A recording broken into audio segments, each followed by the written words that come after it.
आज से मोर्चा संभालने उतरेंगे पीएम मोदी। बंगाल और असम में करेंगे ताबड़तोड़ रैलियां। ट्वीट कर बंगाल में लोग चाहते हैं परिवर्तन।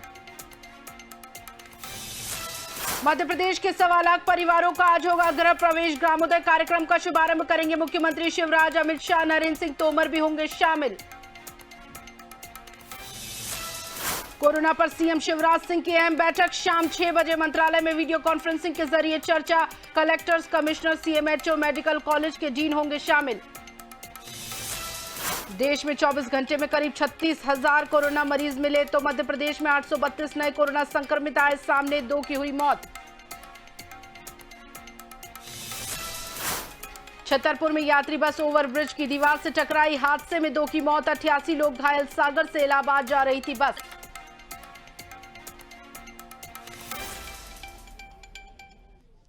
नमस्कार, स्वागत है आपका स्वदेश न्यूज में और मैं हूं रेणुका। और इस वक्त की बड़ी खबर, मिशन ग्रामोदय कार्यक्रम में होगा गृह प्रवेश। 1.25 लाख परिवारों का होगा गृह प्रवेश। आज धार में आयोजित होगा कार्यक्रम। सीएम शिवराज देंगे परिवारों को सौगात। सीएम पीएम आवास योजना के तहत देंगे ये सौगात। गृह मंत्री अमित शाह होंगे कार्यक्रम में शामिल। केंद्रीय मंत्री नरेंद्र सिंह तोमर भी होंगे शामिल। 1562 करोड़ की लागत से बने हैं सभी आवास।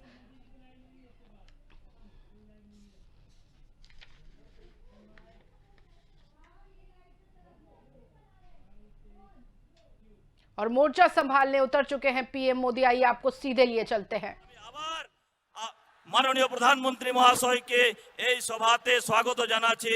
সবাই একবার জোরদার বলবো भारत माता के जय श्री राम। नरेंद्र मोदी जिंदाबाद, नरेंद्र मोदी जिंदाबाद। धन्यवाद।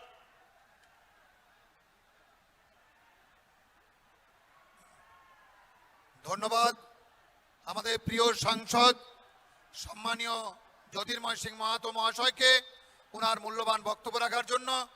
এরপর আমরা যার বক্তব্য শুনব আমাদের ভারতবর্ষের প্রিয় প্রধানমন্ত্রী, যশস্বী নেতা, আমাদের প্রিয় নেতা, বিশ্ব নেতা, জননেতা, আমাদের সবার হৃদয়ে যিনি বাস করেন, মাননীয় সম্মানীয় नरेंद्र मोदी जी महाशय।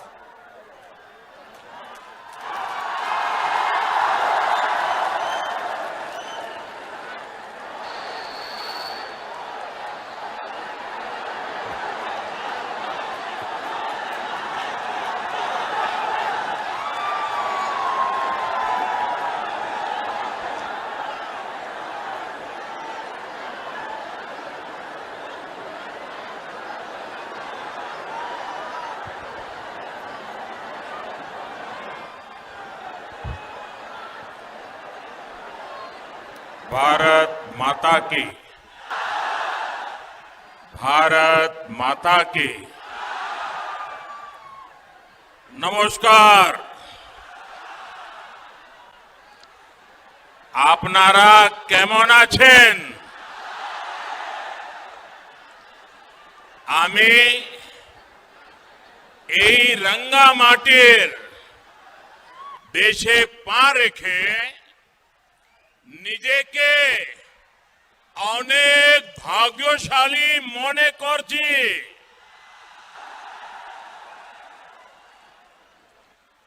मेरे लिए ये बहुत सुखद है कि आज जब देश आजादी का अमृतोत्सव मना रहा है, तब मैं जंगल महल की इस पवित्र धरती पर आने का मुझे सौभाग्य मिला है। ऋषि निवारण चंद्र, मानभूम केसरी अतुल चंद्र घोष, मानभूम जननी लावण्या प्रभा घोष की इस कर्म भूमि को मेरा शत शत प्रणाम। भगवान बिरसा मुंडा, सिद्धू कान्हा, पंडित रघुनाथ मुर्मू, अनेक वीर ऐसे राष्ट्र नायकों को मैं आज आदरपूर्वक नमन करता हूं, उन महापुरुषों को वंदन करता हूं। ये धरती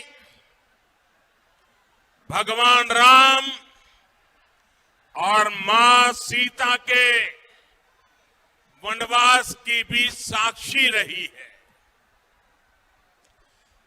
ये ऐसी धरती है जहां अयोध्या पर्वत है, सीता कुंड है। इतना ही नहीं, अयोध्या नाम से ग्राम पंचायत भी है।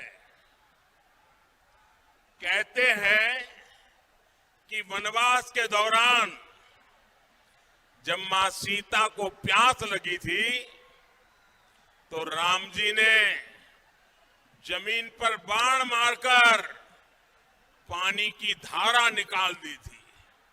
सोचिए, तब पुरलिया में भूजल की क्या स्थिति रही होगी। और ये विडंबना है कि आज पुरलिया में पानी का संकट ये बहुत बड़ी समस्या है। यहां के किसानों को, मेरे आदिवासी वनवासी भाई बहनों को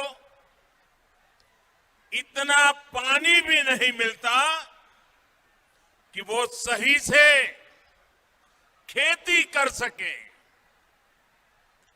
यहां की महिलाओं को पीने के पानी के इंतजाम के लिए बहुत दूर तक पैदल चलकर जाना पड़ता है। पहले वामपंथियों की सरकार और फिर टीएमसी सरकार ने यहां पर उद्योग धंधे पनपने नहीं दिए। फिर यहां जितना सिंचाई के लिए काम होना चाहिए था वो भी नहीं हुआ। कम पानी की वजह से पशुओं को पालने में जो दिक्कत होती है वो भी मैं भली भांति जानता हूं। खेती किसानी को अपने हाल पर छोड़कर टीएमसी सरकार सिर्फ अपने खेल में ही लगी रही।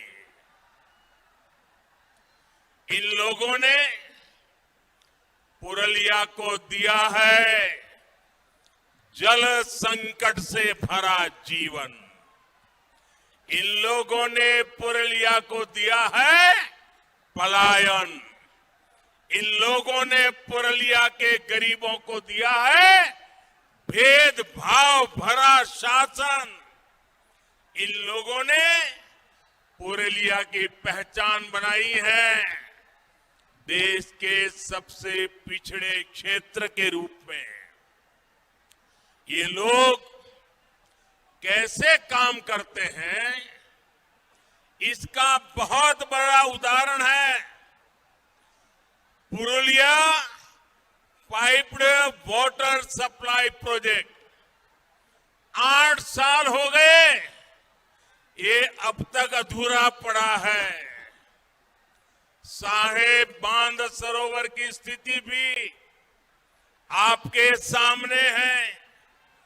यहां के किसानों को, यहां के लोगों को इसका जवाब कौन देगा दीदी?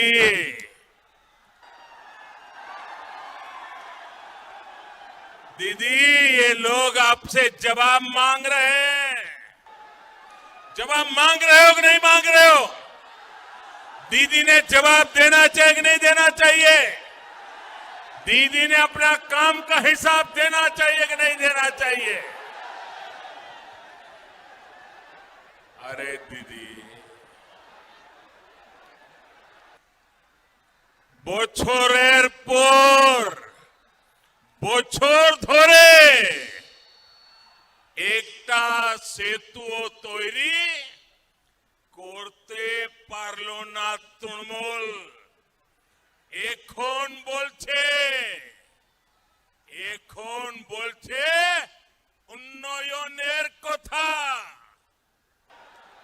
इसलिए आज मैं पुरलिया के लोगों को, पूरे जगल महल क्षेत्र के लोगों को विश्वास दिलाने के लिए आया हूं। बंगाल में भाजपा सरकार बनने के बाद आपकी इन दिक्कतों को प्राथमिकता के आधार पर दूर किया जाएगा। जब बंगाल में डबल इंजन की सरकार बनेगी, एक दिल्ली का इंजन और दूसरा बंगाल का इंजन, जब डबल इंजन की सरकार बनेगी तो यहां विकास भी होगा और आपका जीवन भी आसान बनेगा। यहां पुरलिया में तो टूरिज्म की भी इतनी संभावना है, यहां पर हैंडीक्राफ्ट का इतना बेहतरीन काम होता है, इन सभी को बढ़ावा दिया जाएगा। भाइयों और बहनों, इस क्षेत्र जैसा ही जल संकट देश के अन्य क्षेत्रों में भी रहा है। जहां जहां भाजपा को सेवा करने का मौका मिला, भाजपा सरकारों ने वहां सैकड़ों किलोमीटर लंबी पाइपलाइनें बिछाई, हजारों तालाब बनवाए और आज इन क्षेत्रों में पानी का संकट तेजी से दूर हो रहा है। पानी की उपलब्धता बढ़ी है तो आज वहां के किसान अलग अलग तरह की फसलों को उगाने लगे हैं। अब यही काम बंगाल के उन सभी क्षेत्रों में भी किया जाएगा जहां पानी की दिक्कतें हैं। साथियों, पुरलिया सहित इस पूरे क्षेत्र में विकास की असीम संभावनाएं हैं। इसके लिए इस क्षेत्र की कनेक्टिविटी को सुधारना बहुत जरूरी है। पश्चिम बंगाल के हर हिस्से को रेल सेवा से जोड़ना ये हमारी प्राथमिकता है।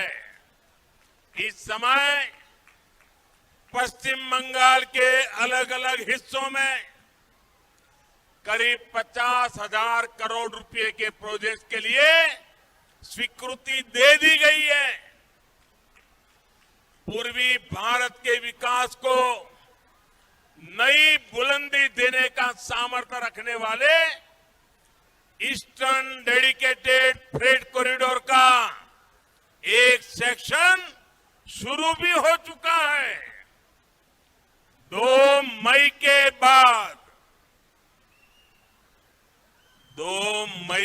बाद यहां जब भाजपा सरकार बनेगी तो पश्चिम बंगाल में जो डानकुनी तक का सेक्शन है उस पर भी तेजी से काम शुरू कर दिया जाएगा।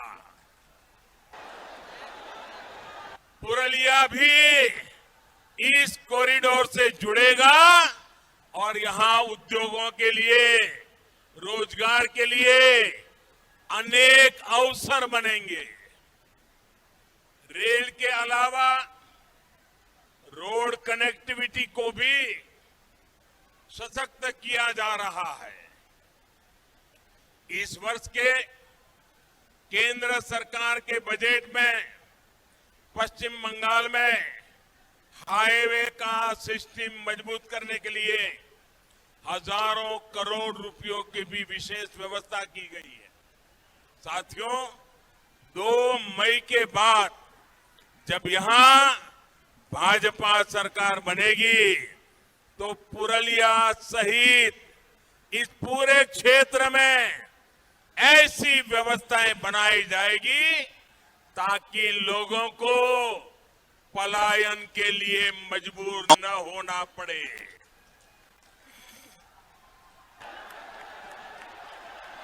यहां कृषि आधारित उद्योगों को बल दिया जाएगा ताकि यहां के युवाओं को यहीं पर ज्यादा से ज्यादा रोजगार मिल सके। दलित, आदिवासी, पिछड़े इलाकों के हमारे युवा भी रोजगार के अवसरों से जुड़ सके, इसके लिए अनेक कौशल विकास पर और ज्यादा फोकस किया जाएगा। यहां के छाऊ कलाकारों, यहां के हस्तशिल्पियों को कमाई और मान सम्मान से जुड़ी दूसरी सुविधाएं मिले, ये सुनिश्चित किया जाएगा। साथियों, पुरलिया और जगलमहल के सामर्थ्य के साथ हमेशा अन्याय किया गया है। मैं आपका दुख, आपकी तकलीफ दिल्ली में रहते हुए भी भली भांति समझता हूं, इसलिए इसे दूर करने का भरोसा आपको मैं दे रहा हूं। मैं जानता हूं किस तरह यहां के युवाओं का हक तुष्टीकरण के नाम पर आपसे छीन करके, आपके अधिकार का आपके छीन करके किसी और को दे दिया गया। मैं जानता हूं किस तरह ओबीसी समुदाय से आने वाले मेरे अन्य भाई बहनों के साथ यहां पर विश्वासघात किया गया है। मां माटी मानुष की बात करने वाली दीदी को अगर दलितों, पिछड़ों, आदिवासियों, वनवासियों के प्रति ममता होती तो वो ऐसा कभी नहीं करती। यहां तो दीदी की निर्मम सरकार ने माओवादियों की एक नई नस्ल बना दी है जो टीएमसी के माध्यम से गरीबों का पैसा लूटती है, गरीबों के हकों को लूटती है। पूरा बंगाल जानता है, कोयला माफिया, बालू माफिया, इन लोगों को किसका संरक्षण मिला हुआ है?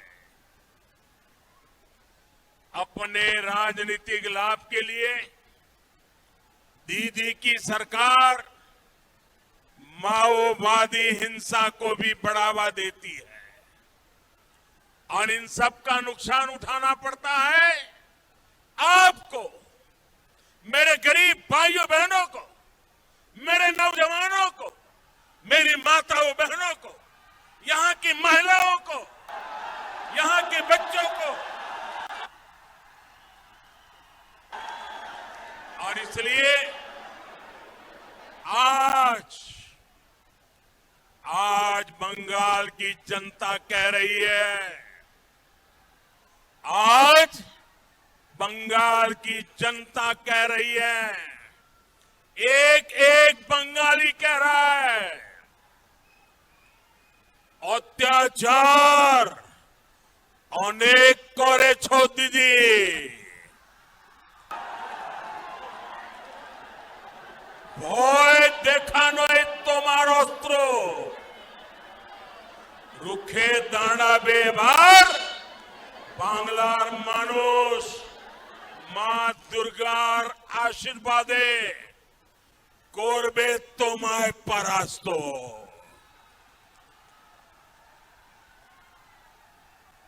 भाई और बहनों, आपका ये उत्साह दिखा रहा है कि टीएमसी की पराजय तय है। तय है ना? तय है ना? इस बार बंगाल में सिंडिकेट वालों की पराजय होगी। इस बार बंगाल के चुनाव में कटमनी वालों की पराजय होगी। इस बार बंगाल के चुनाव में तोलबाजों की पराजय होगी। पश्चिम बंगाल में टीएमसी के दिन अब गिनती के ही रह गए हैं और ये बात ममता दीदी भी अच्छी तरह समझ रही है और इसलिए वो कह रही है खेला हो गए, खेला हो गए। जब जनता की सेवा की प्रतिबद्धता हो, जब बंगाल के विकास के लिए दिन रात एक करने का संकल्प हो, दीदी खेला नहीं खेला जाता, दीदी खेला नहीं खेला जाता। और इसलिए दीदी बोले खेला हो गए, बीजेपी बोले चाकरी हो गए। दीदी बोले खेला हो गए, बीजेपी बोले विकास हो गए। दीदी बोले खेला हो गए, बीजेपी बोले शिक्षा हो गए। बोले खेला हो गए, बीजेपी बोले महिलाদের उत्थान हो गए।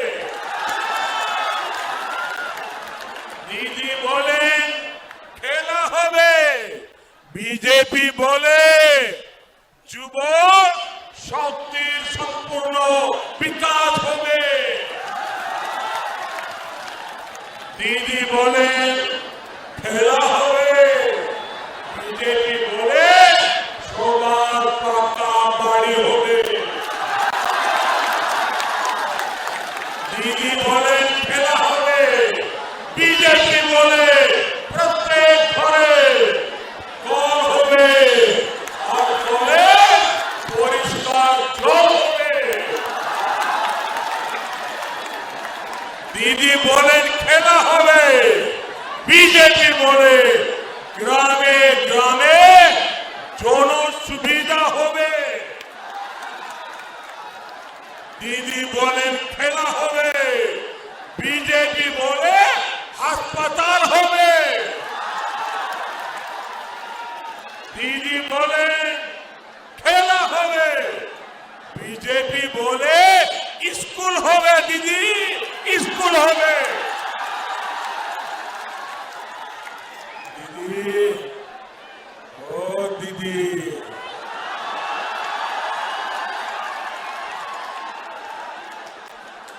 বাংলার ভাই বোনেদের চিন্তার খেলা আপনি 10 বছর খেলেছেন।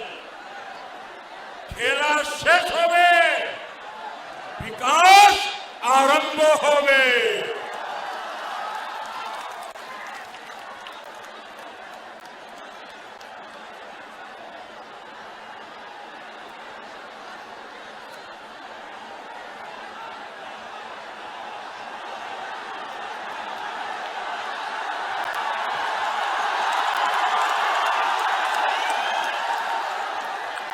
आपका ये प्यार, आपका ये आशीर्वाद, ये बंगाल का मिजाज है। साथियों,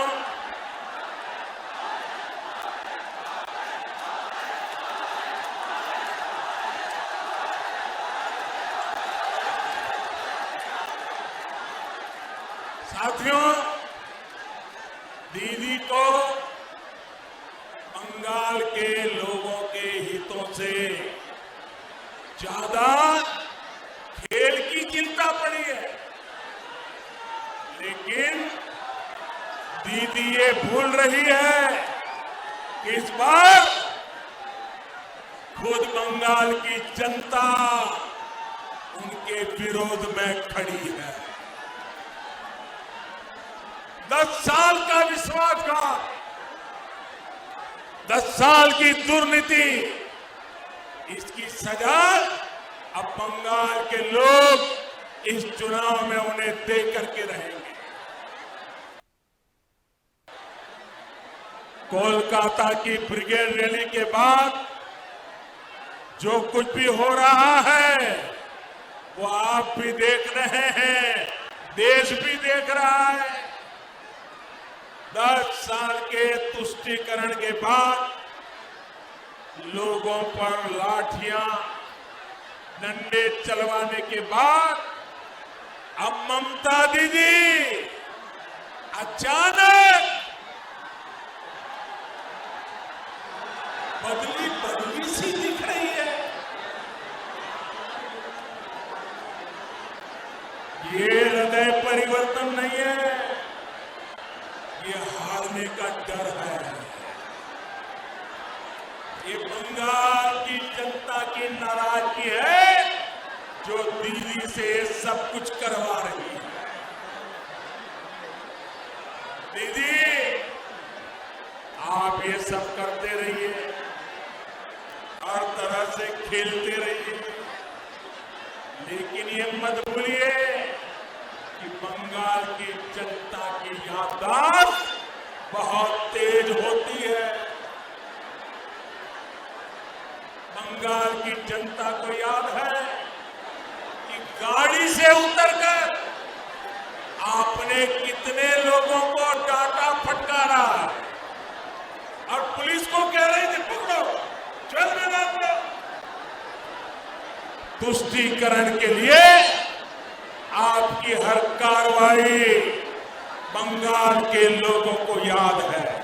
साथियों, आपको याद है ना, दीदी के सारे कारनामे याद है ना, बंगाल की जनता को याद है जब आपने देश की सेना पर तख्ता पलट की कोशिश का आरोप लगाया।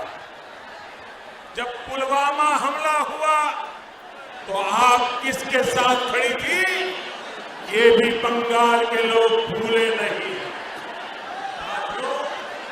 2-3 दिन पहले दिल्ली की एक अदालत ने एक बहुत बड़ा फैसला सुनाया। ये फैसला बाटला हाउस एनकाउंटर से जुड़ा है। इस एनकाउंटर ने भारत में आतंकवाद और आतंकवाद के पीछे जो ताकतें हैं उनके असली चेहरे को उजागर कर दिया। इसी एनकाउंटर में एक आतंकी की गोली ने देश के जांबाज सपूत इंस्पेक्टर मोहन चंद्र शर्मा जी को शहीद कर दिया था। अदालत ने अब उस आतंकी को फांसी की सजा सुनाई है, लेकिन ममता दीदी और पार्टी का उस समय का व्यवहार कोई भूल नहीं सकता। ये लोग उस समय आतंकवादियों के साथ खड़े थे, एनकाउंटर पर सवाल खड़े कर रहे हैं। तुष्टीकरण के लिए ये लोग किस हद तक जा सकते हैं, ये इसका बहुत बड़ा उदाहरण है। बंगाल में घुसपैठ को हवा देने के पीछे भी वजह एक ही है, तुष्टीकरण, वोट बैंक की सियासत। देश को वंदे मातरम का पाठ पढ़ाने वाली पवित्र धरती पर दीदी के इस व्यवहार की उम्मीद किसी को नहीं थी। इसलिए बंगाल के लोग बहुत पहले से मन बना चुके हैं। बंगाल के लोग बहुत पहले से कह रहे हैं लोकसभा में टीएमसी हाफ और इस बार पूरी साफ।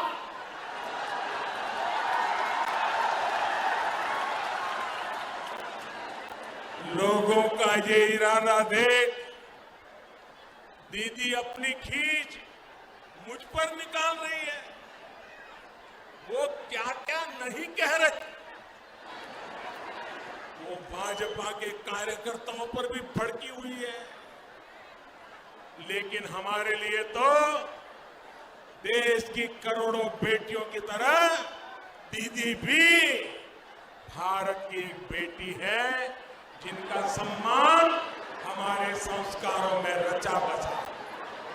और इसलिए जब दीदी को चोट लगी तो हमें भी चिंता हुई।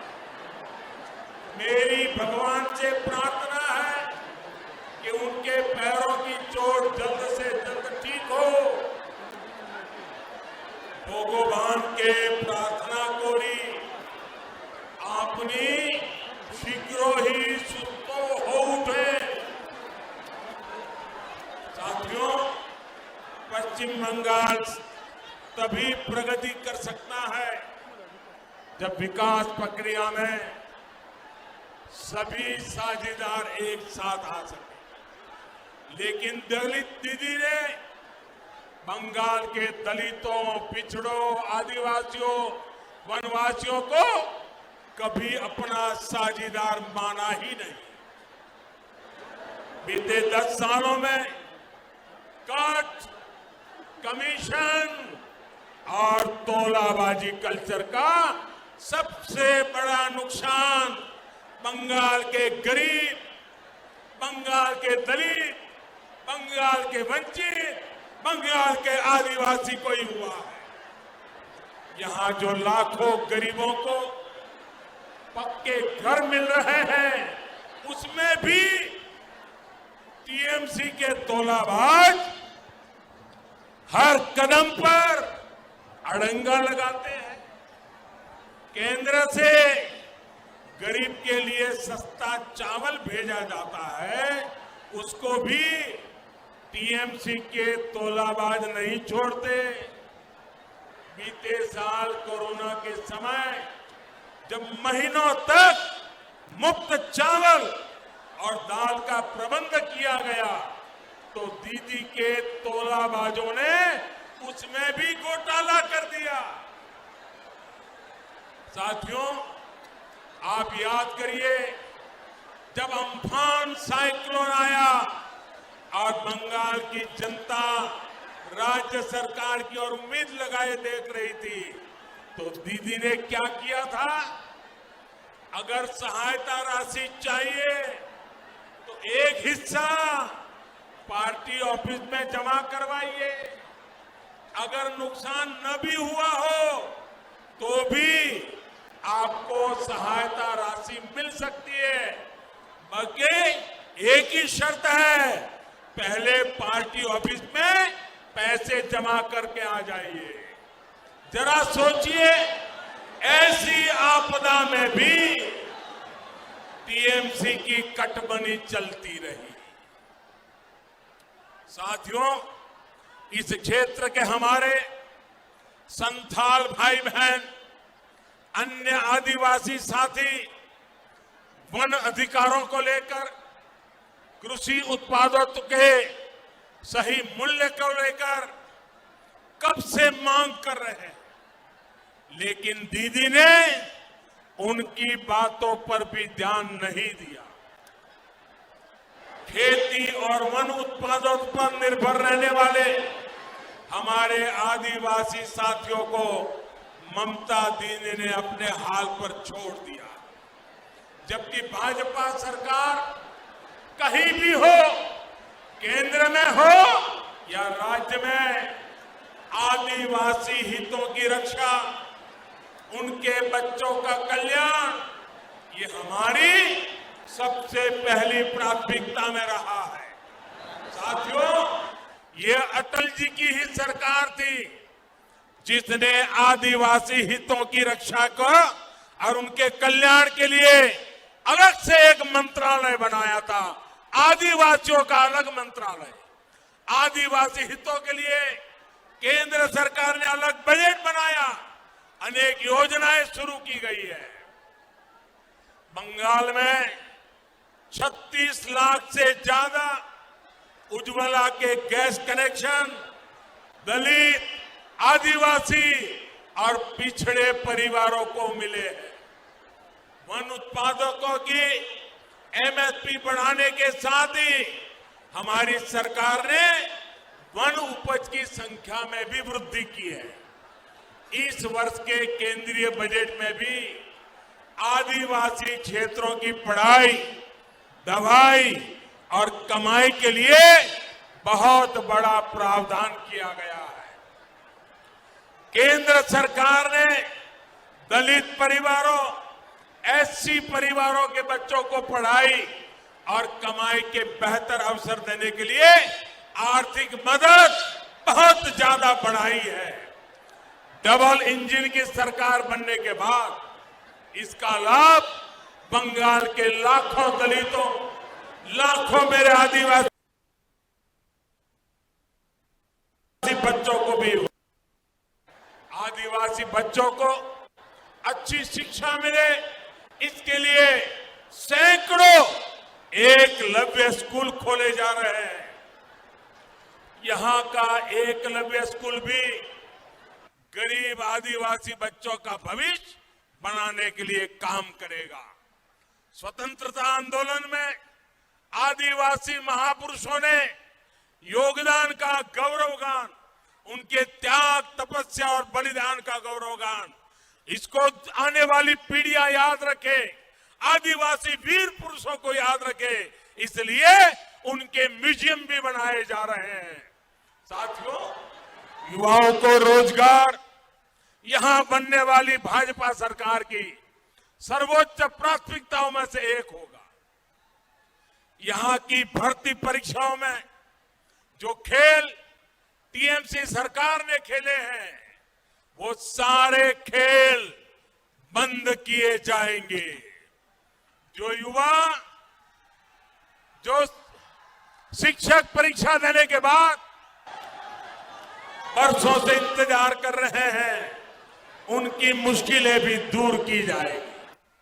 राज्य सरकार में जो कर्मचारी कॉन्ट्रैक्ट पर है, सभी की स्किल और ज्यादा बढ़े, वो और अच्छी तरह से बंगाल के विकास में योगदान कर सके, इस पर भी बहुत जोर दिया जाएगा।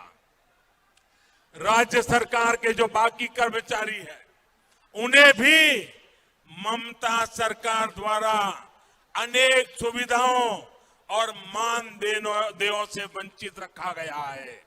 भाजपा सरकार में ये सारी विसंगतियां दूर की जाएगी। साथियों, भाजपा की केंद्र सरकार की नीति है डीबीटी यानी डायरेक्ट बेनिफिट ट्रांसफर। पश्चिम बंगाल में दीदी सरकार की दुर्नीति है टीएमसी यानी ट्रांसफर माय कमीशन। हम डीबीटी वाले हैं जो डायरेक्ट बेनिफिट ट्रांसफर की बात करते हैं, वो टीएमसी ट्रांसफर माय कमीशन में ही डूबे हुए। यहां आयुष्मान योजना क्यों नहीं लागू हुई? क्योंकि ट्रांसफर माय कमीशन नहीं हो पाया। यहां किसानों के बैंक खातों में हजारों रुपए जाने से क्यों रोक दिया गया? क्योंकि ट्रांसफर माय कमीशन नहीं हो पाया। अब आप ही बताइए साथियों, पश्चिम बंगाल में भाजपा सरकार चाहिए कि नहीं चाहिए? पश्चिम बंगाल का विकास चाहिए कि नहीं चाहिए? पश्चिम बंगाल के नौजवानों का भविष्य चाहिए कि नहीं चाहिए? पश्चिम बंगाल के आदिवासियों को हक मिलना चाहिए कि नहीं मिलना चाहिए? पश्चिम बंगाल की माताओं बहनों को सम्मान मिलना चाहिए कि नहीं मिलना चाहिए? बस आपका यही जोश हर सिंडिकेट